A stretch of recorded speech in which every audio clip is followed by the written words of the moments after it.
আসসালামু আলাইকুম। চলে এসেছি নতুন একটি রেসিপি নিয়ে। আর আজকের এই রেসিপিটা একটু মুখরোচক মুচমুচে টাইপের। ছোটবেলা থেকে এই পিঠাটার নাম শুনে এসেছি মশলা পিঠা। মেজারমেন্ট কাপের 1.5 কাপ পানি আমি দিয়ে নিয়েছি প্যানে। তো পানিটা যখন বলক আসবে এমন টাইমে আমি এখানে কিছুটা আদা বাটা দিয়ে দিলাম 1.5 চা চামচ, আর দিয়ে দিব রসুন বাটা 1 চা চামচ, দিয়ে দিব লবণ স্বাদ মতো,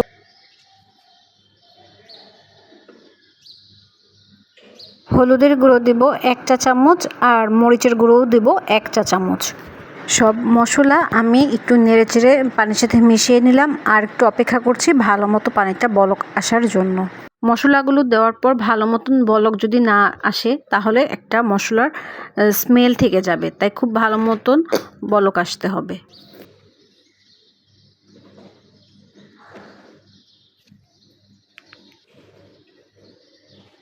পানিটা বলক আসার পর আমি এখানে হাফ কাপ পেঁয়াজ কুচি আর স্বাদ মতো কিছু কাঁচামরিচ কুচি দিয়ে দিচ্ছি। ঝালটা আসলে যার যার টেস্ট অনুযায়ী হবে। সব কিছু এখন একটু নাড়াচাড়া করে দিলাম।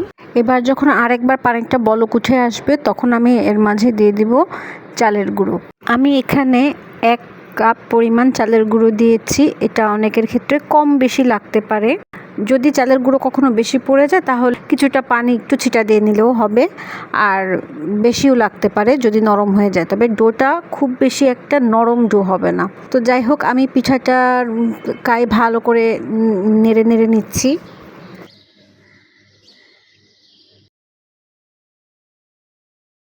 চালের গুঁড়োটা কিন্তু পানির সাথে মিশে গিয়েছে, যদিও দেখে মনে হবে যেন পানির সাথে মিশিয়ে নিয়ে কিছুটা শুকনো শুকনো রয়ে গিয়েছে, কিন্তু মাখানোর সময় বোঝা যাবে যে এটা শুকনো নয়।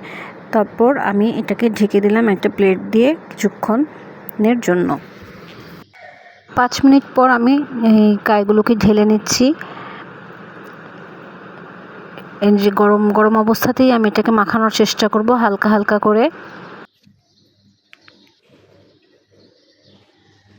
এই পিঠাটা ঠান্ডা পানি দিয়ে গুলিয়ে নিলেও বেশ মুচমুচি হবে, তবে সেক্ষেত্রে ঠান্ডা হয়ে গেলে এত বেশি মুচমুচি হয়ে যায়, শক্ত হয়ে যায় যে চিবিয়ে খাওয়াটা একটু কঠিন হয়ে যাবে।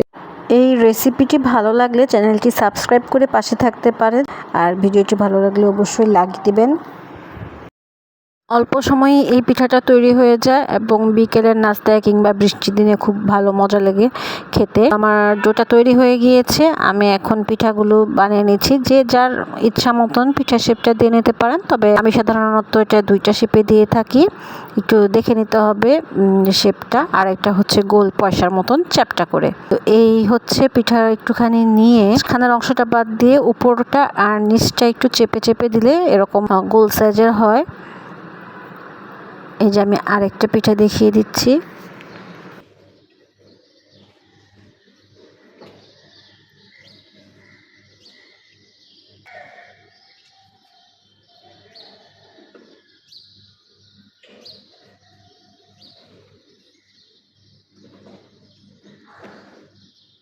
আর পয়সার মতনটা হচ্ছে এরকম গোল করে নিয়ে 2 হাতের তালু দিয়ে হালকা করে একটু প্রেস দিলে এই যে হয়ে গেল।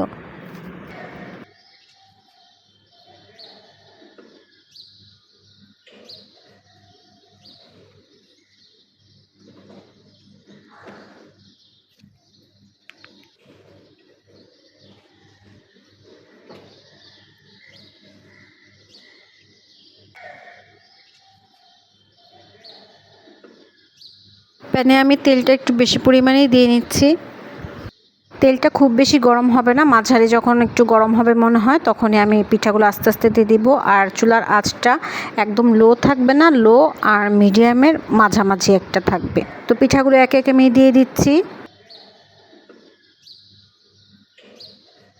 যখন মনে হবে যে পিঠাগুলো একটু শক্ত শক্ত হয়ে এসেছে তখন এই পিঠাগুলোকে একটু নাড়াচাড়া করে নেব।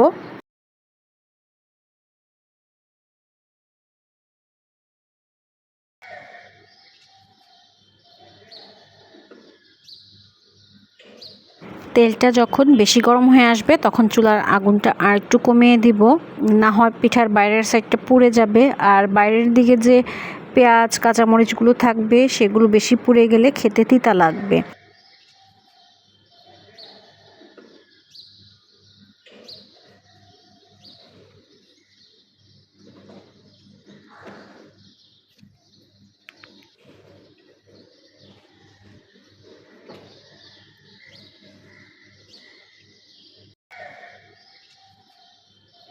যে পিঠাগুলো ভাজা হয়ে যাবে সেগুলো আমি একে একে করে তুলে নিব।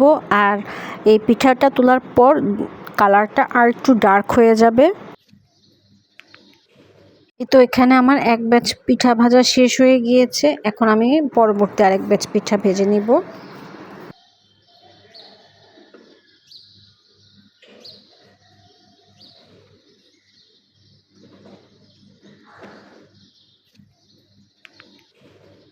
কিছু পিঠা আমি কম ভেজে নিয়েছি, কিছু পিঠা একটু বেশি ভেজে নিয়েছি। যেগুলো কম ভাজা সেগুলো একটু কম মুচমুচে, আর বেশি ভাজা যেগুলো দেখা যাচ্ছে সেগুলো আসলে পুড়ে যায়নি, সেগুলো আসলে খুব কুড়মুড়ে হয়েছে খেতে।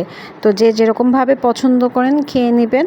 আর দেখা যায় যে বাসায় বাচ্চারা থাকলে বা বয়স্ক মানুষ থাকলে কুড়মুড়ে পিঠাগুলো খেতে তাদের জন্য একটু কঠিন হয়ে যায়।